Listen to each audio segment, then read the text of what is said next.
Hallo ihr liebe Leute, hier ist wieder der Yankee mit Let's Play Illusion of Time auf Pelzig. So, jetzt habe ich mich mal ein bisschen umgesetzt, jetzt sitze ich gerade im Schneidersitz da. Muss sagen, das fand ich schon immer seit jeher als Kind auch immer sehr bequem, dass ich im Schneidersitz da hock. Das fand ich persönlich immer äußerst komfortabel und finde es auch heute eigentlich noch. Ich bin immer gespannt, wann die Zeit kommt, da ich mich nämlich so hinsetzen kann und das vermisse werde, mich im Schneidersitz hinzusetzen. Deswegen so oft wie möglich genieße.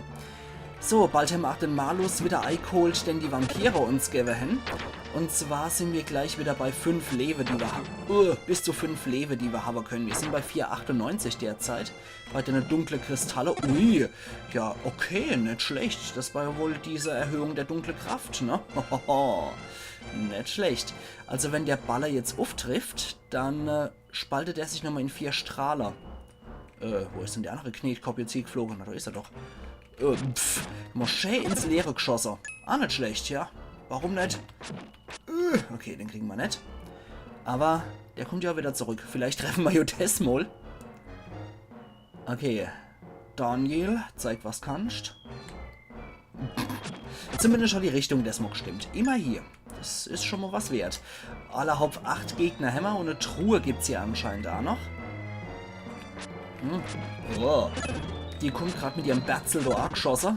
Ich bin kein Spinnefreund, wirklich nicht. Ich finde Spinne extrem unangenehm. Also ekelhaft würde ich jetzt nicht unbedingt sagen, weil an sich sind das sehr faszinierende Tiere von dem, was sie da können. Und durch ihren Körperaufbau und alles sind Spinnen durchaus sehr interessante Tiere. Aber mir bereiten sie einfach Unbehagen. Ich bin schon leicht arachnophob, würde ich sagen. So, da. Okay, 2 Gegner warten hier noch auf uns.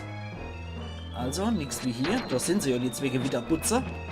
Und da sieht es aus, als bräuchten wir eigentlich von diesen berühmten Sporen oder was auch immer das sein soll, um hier den Weg weiterzumachen. Auf jeden Fall haben wir jetzt nochmal unsere Lebensenergie erhöht. Und sind jetzt beim ganzen Schatten halbe Knubbel. Geiler Scheiß, oder? So, dann gucken wir mal weiter. Sieht das so aus, als bräuchte man der Willi mit seiner Kraft hier ein paar Mal, mit seinem Rumwirbler. Hier geht es anscheinend noch weiter. Und hier warten, ui, ganze 26 Gegner auf uns.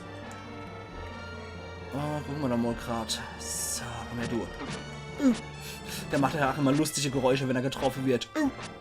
Okay, ihr kommt gerade richtig, Jungs. So, okay, Daniel, zeig, was du kannst. Mach die Spinne kaputt.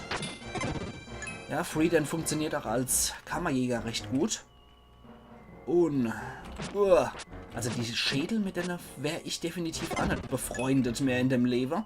Die ständig sich hier meinem Schlag entziehen. Sag mal, du.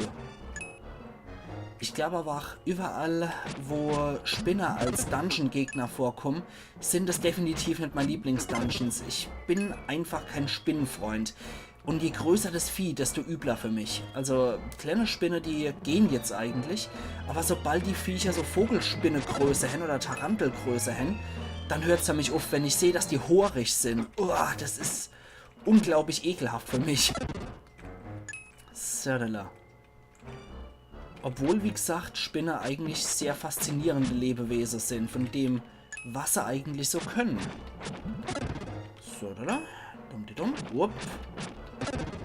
Und Schädel sind jetzt für mich auch nichts besonders Abstoßendes. Ich meine, wenn ich das auf Ausgrabung halt ziemlich häufig sehe, da wäre ich halt sehr häufig mit menschlichen Überreste konfrontiert. Und insofern sind für mich Schädel jetzt nichts Abstoßendes oder Ekelhaftes oder sonst irgendwas Gruseliges. Das ist für mich eigentlich, Schädel sind für mich eigentlich schon fast Alltagwoche, könnte man sagen. Wenn man sowas halt häufig im Beruf sieht, dann stumpft man auch ab gegenüber sowas. Viele Leute, denen ich halt zum Beispiel sage, ja, ich arbeite derzeit wieder an einem Gräberfeld, an einer Ausgrabung von einem Gräberfeld und da werden dann halt auch Skelette und so weiter geputzt und dokumentiert. Also geputzt jetzt nicht im Sinne von Wäschlappe, sondern im Sinne von, da ist ein neuer Weg entstanden, cool. Von Lokama ursprünglich, okay, gut. Ja, sondern im Sinne von, das Erdreich wird abgetragen, so mit Keller, so dass, und auch mit Gipsereiser, so dass die Person für die Dokumentation, für die Fotos und auch für die Vermessung klar ersichtlich sind. Und da ich dann häufig einmal mit Skelette in Kontakt gerot, ist das für mich eigentlich nichts Ungewöhnliches mehr. Oder gar abstoßend. Das sind die Pilztropper her. Alles klar, super, kann ich mir gleich mal die Aare tröpseln. Okay, Hammer 7er. Wie sehen sie dann aus, die gute Pilztropper? Ah, geil. Wachs. Pilztropfen lässt Pflanzen wuchern und blühen. Ah, da haben wir das noch. Testament, stimmt. Das stammt von einem Gegner in Russ. Roter Apfel. Du hast den Apfel vom Markt in Euro. Ja, aber wir nehmen erstmal die Pilztropper hier an uns. Ja, ab und zu ist es vielleicht einmal nicht schlecht, wenn man mal ein bisschen da reinguckt. Aber ich glaube, hier haben wir jetzt nichts mehr. Hier haben wir weder Sphäreportal noch Schätzer oder sonst irgendwas. Das heißt, wir können jetzt hier entlang gehen. Dann sind wir wieder da. Dann war aber noch ein anderer Weg, den wir gehen sollten. Da können wir dann die Pilztropper verwenden, da aber an dem Strang. Aber wir sollten auch nochmal hier lang gehen. Da sind nämlich auch noch 20 Gegner, die sehnsüchtig auf unseren dunkle Bettelmönch warten. Wie der hier. Alter Falter, geil sieht es ja schon aus. Ach ja, freier Daniel. Was du alles kannst. Was man halt so als dunkler Ritter alles kann, ne? So, da. Und hopp. Du auch noch. Du garstiger Arachnoid. So, da. Der steht nur da und lauert, bis ich nur genug komme, damit er seine Giftkrätze wieder schießen kann. So ein Mistvieh. Hoppala. Hat er mich da nochmal getroffen. Ich finde es aber jedes Mal wieder witzig, wenn der getroffen wird. Oder Freedan immer dieses Geräusch, dieses Ich weiß nicht, kennt ihr... Nee, ich glaube, bei dem Film war das nicht. Sorry, da muss ich die Frucht anders definieren. Generell... Oder doch? Nee, ich glaube, das war bei Flucht aus L.A. tatsächlich. Oder generell, das ist ja eigentlich auch generelle Phänomen aus der 80er, 90er Jahre. Bei solche Actionfilme, wenn dann einer auf die Schnut kriegt, so richtig einen Schlag, natürlich mit diesem klassischen Schlagsound, mit diesem und danach dann die Geräusche einfach nur ein und die sind dann sofort immer bewusstlos, die Leute, die getroffen werden. Und da habe ich vor ein paar Monaten, vor 2, 3 Monaten, vielleicht auch 4 Monaten, habe ich dann Flucht aus L.A. mal wieder geguckt. Mit dem Snake Plissken. Schon so unglaublich geile Kunstfigur, wie ich finde. Und ja, da kam es dann dazu, dass er halt wirklich auf die Schnut gekriegt hat, ordentlich auf die Schnut gekloppt. Und seine Reaktion war auch nur und sofort war er bewusstlos. Ich finde es immer unglaublich amüsant. Ach ja, hier kann man mit sehr leichter und wenige Dinge Freude machen, merke ich als. Ah, da war dann die Schatztruhe, an die wir nicht kommen wären. Ein rotes Juwel. Genau, hier haben wir nämlich alle Gegner erledigt. Aber hier müssen wir den großen Weg gehen, um nochmal an dieses rote Juwel zu kommen. Alle werden wir sowieso nicht finden, weil ich am Anfang am Südkap einer beim Fischer verschnarcht habe. Und einer habe ich auch beim Sklave bewusst nicht genommen, um den Sklave nicht zu verpfeifen. Deswegen, alle rote Juwele werde ich sowieso nicht kriegen. Ups, komm ja, in den Willi müssen wir uns eh wieder verwandeln, denn seine Kraft brauchen wir wieder. Ja, deswegen, der optionale Boss werden wir leider nicht kriegen. Da habe ich ja euch schon auch drauf verwiesen. Schaut doch bitte bei Tinoe und bei Evil rein. Weil bei Denner finden wir auf jeden Fall der optionale Boss. So, das sage ich danach, wenn es soweit ist, nochmal. Was das dann für einer gewesen wäre. Ah, jetzt hupsen wir hier fröhlich über die Dinger rüber. Ah, nicht schlecht. Und so. Dann gehen wir wieder hoch zu dem Pilzstrang. Und gießen mal die pilzische Troppe da drüber. Du gießt die Troppe von der Pilze über den Strang. Und zack, haben wir hier einen neuen Weg. Wie im richtigen Leben, ne? Okay. Ja, super. An den kommen wir so gar nicht dran. Entschuldigung. Ja, wie gut, dass ich mich da wieder in den Willi zurückverwandelt habe. Also... manchmal könnte ich mal echt einen Achter ins Hemd treten. Mann. Dann halt nochmal zum freien Daniel. Und mit viel Glück werden wir ja zum Willi dann auch nochmal woanders, wenn wir dann wirklich seine Drehkraft auch brauchen. Oh Mann. Deswegen mag ich den Dungeon einfach nicht. Dieses ständige Hier und Her und man kriegt die Verwandlungen angeboten und eigentlich nützen sie dir nichts im nächsten Abschnitt. Es ist schon etwas nervig. Lustig wird es dann noch, wenn der dritte Eumel dazu kommt, sodass man dann immer entscheiden muss, ja, brauche ich jetzt gerade die Kraft von Freedan, brauche ich jetzt gerade die Kraft von Willy oder brauche ich jetzt die Kraft von einem Dritter? Ja, na komm. So. Sieht ja sehr lustig aus, wie der da drüber springt. Bleibt dabei steif wie ein Eimer. So, da. Okay, jetzt haben wir hier. Pilz Ahoi. Und hier geradeaus. Da brauchen wir nämlich die lange Reichweite von Daniel dafür.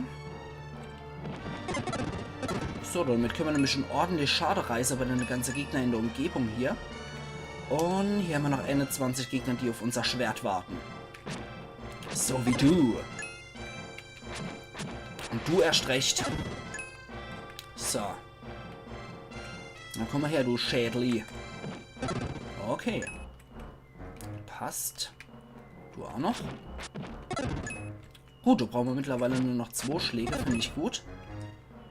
Oh, die Kerle wieder. Ich mag die nicht. Ich mag die nicht. Aber generell sagt man hier keiner von den Gegnern wirklich zu. Okay, gut. Aber es sind noch 2 Arachnoide. Ein goldener Schädel. So, da. Da warten anscheinend auch wieder so Pilzstränge auf uns. Und... da ist wieder so ein... Einer, der on Tour ist. Mal wieder so ein Schädel. Und... Moment. 10 brauchen wir. Das heißt, wir müssen hier irgendwo die Pilztropfen sammeln, ne? Warte mal. 15 hier. Ich glaube, hier war was. Das dürfte noch relativ entscheidend die Passage sein. Ich glaube, mich düster zu erinnern, dass wir hier den dritten Charakter dann kriegen. Huch, warum funktioniert das bei denen nicht, dass da der Ball sich teilt? Hier funktioniert es wieder. Na gut. Ich glaube, am Ende von dem Pilzweg war dann nochmal so ein lustiges Sphäreportal. Falls mich meine Erinnerung hier nicht vollkommen im Stich lässt. Anscheinend lässt sie mich völlig im Stich, die Erinnerung. So, jetzt erstmal hier weg hier. Und nochmal Dendo drauf ruße. Das ist ja schon relativ nützlich. So, komm her, du Widerling. Hier bei dem Dungeon, muss ich erst sagen, kriegen wir doch ziemlich viele Sphäreportale im Vergleich zu anderen Dungeons, wo die eigentlich nur ziemlich rar gesät sind. Und man so auch sagen kann, okay, da sind wir uns eigentlich ziemlich sicher, dass ich jetzt wechseln muss, um die Kraft von dem Charakter wieder zu kriegen.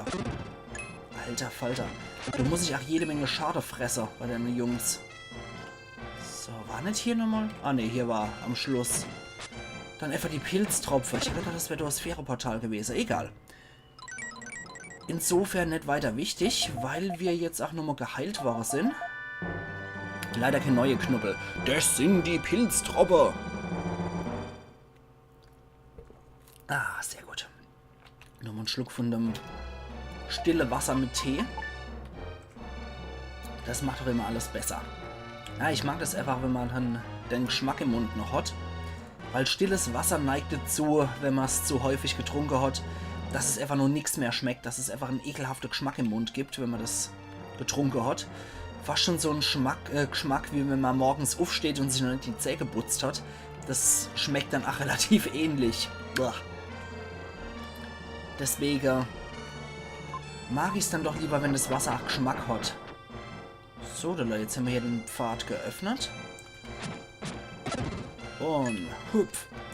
Ich war mir aber eigentlich... da geht es auch wieder weiter nur mit den Pilztropfen. Ich war mir eigentlich ziemlich sicher, dass wir hier irgendwo tatsächlich dann den dritten Charakter kriegen hier in dem Dungeon. Aber es kann natürlich auch mal wieder sein, dass mir mein Gedächtnis hier mal wieder einen fetten Strich durch die Rechnung macht. Manchmal bin ich auch ziemlich verpeilt, was sowas angeht. Okay, der kommt nicht rüber, aber den haben wir durch die lange Reichweite vom Schwert auch so kriegt. 7 Gegner warten hier noch am Ende von der Pilztropfstrang-Allee auf uns. So, du nochmal. Also ich stelle mir, um ehrlich zu sein, sag ich. Ich stelle mir eigentlich an sich Illusion of Time als Speedrun ganz lustig vor. Falls man sich mit dem Spiel so gut auskennt, dass man Speedrun machen kann. Ich persönlich finde ja auch immer Leute, die Speedruns machen, die müssen das Spiel ja echt in- und auswendig kennen. Und da muss das Spiel ja auch häufig zu ihrer absolute Favorite zählen, dass die sowas überhaupt als Speedrun machen. Dass die das Spiel so in- und auswendig machen können, dass es wirklich in einer bestimmten Zeit schnell durchspielen können. Das ist meiner Meinung nach schon sehr respektabel, wie ich finde. Und es würde mich persönlich mal interessieren, ob jemand sich mal an einer Speedrun hier von Illusion of Time mal probiert hat. Interessant wäre es allemal, finde ich. Weil dann fällt ja meistens auch dieses ganze Gegnergeschnetzel aus, dass man sich einfach nicht die Zeit nehmen muss, hier die ganze Gegner abzumurksen, sondern dass man ja auch weiß, wo die wichtige Passage im Spiel sind, wo es weitergeht und sich nur diesen Plot relevante Wege widmet. Insofern finde ich es auch mal ganz interessant, einen Speedrun zu Illusion of Time mal zu sehen, falls ich mal irgendwann dazu käme, das mal zu sehen. Um ehrlich zu sein, habe ich bisher noch nie aktiv genug gesucht. Ich habe mal noch Speedrun von Terranigma gesehen. Also meistens mag ich das auch, wenn diese Dinger unter einer Stunde sind, dann kann man sich meistens so einen Speedrun einmal um die Zeit zu überbrücken zu Gemüte führen. Sprich, dass man dann mal ein Stündchen Zeit hat oder irgendwas und man weiß gerade nicht, was man sonst noch gucken soll und dann bietet sich so ein Speedrun unter einer Stunde eigentlich immer ganz gut an, finde ich. So, da. Deswegen habe ich vor allem ganz gern Speedruns zu alte Mario Bros. Und so geguckt, weil die fand ich eigentlich echt immer ziemlich cool. Und ich finde es dann bewundernswert, wie diese Leute eigentlich genau wissen, wo sie welchen Sprung anzusetzen haben. Das ist echt bemerkenswert, wie ich finde. Insofern Speedrun war etwas, was ich persönlich immer sehr gewertschätzt habe, was ich persönlich aber auch nie hingekriegt habe und auch nie machen werde. Weil ich definitiv nicht zur Pro-Gamer-Gilde zähle, sondern ich persönlich bin einfach jemand, der aus Spaß zockt, der ziemlich verpeilt auch ist beim Zocker.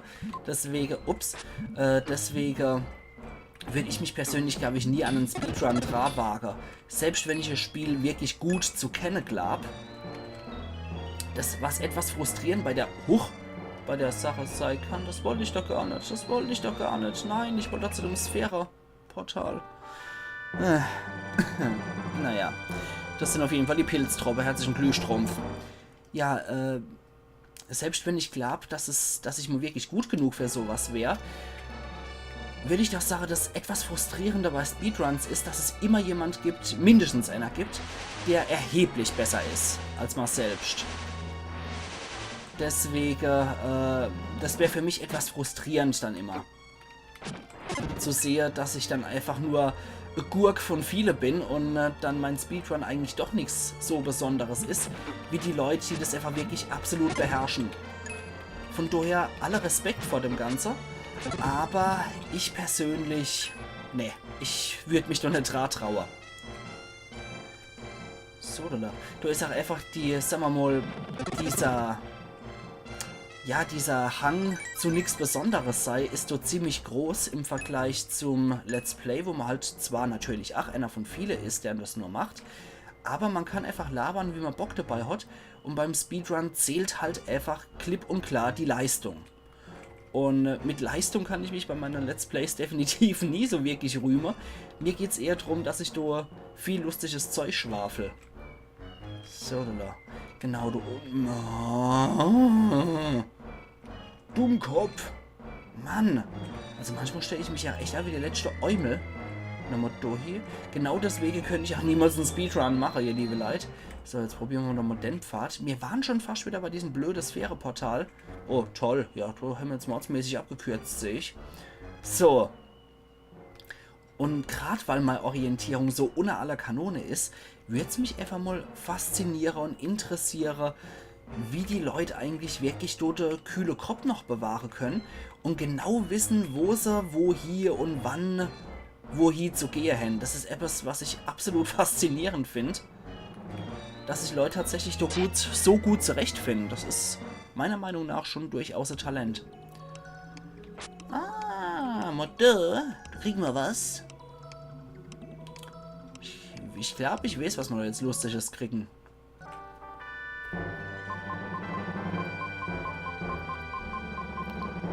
Die Aura-Barrierekraft kann jetzt verwendet werden. Aura Barrier. Aha. Die Aura Barrier. Entschuldigung. Die Aura Barriere kürzt die dunkle Macht, die nur der freie Daniel, der dunkle Ritter, aufbauen kann. Benutzt die Macht von der Aura, um eine Hülle um dich herum zu errichten. Drückt bei der Attacke die L- und R-Knöpfe für Power. Okay, probieren wir noch glatt mal aus, bevor wir hier wieder unseren Cut setzen. So, das war das hier, genau. So. Ja, dann haben wir diese lustige Dinger um uns rum. Ja, Friedenskraft ist die Aura-Barriere. Sie umhüllt seinen Körper mit einer schützenden Aura. Die Gegner vom Bergtempel sind stark. Benutzt die Aura, um die Kämpfe zu überstehen. Ah ja, natürlich will ich speichern, Gaia. Dankeschön. Und die Reise führen wir wieder fort. Und zwar übermorgen, ihr liebe Leute. Da sehen wir uns dann wieder zur Let's Play Illusion of Time auf Pelzig. Also machen's gut und bis übermorgen wieder. Ich hoffe, dass das ganze Gelaber über Speedrun nicht ein bisschen zu exzessiv war, weil ich wollte es einfach mal als Thema ansprechen. Fand ich nicht schlecht als Diskussionsthema oder als Monolog, während ich hier gespielt habe. Bis übermorgen dann wieder in alter Frische. Ayan Yankee.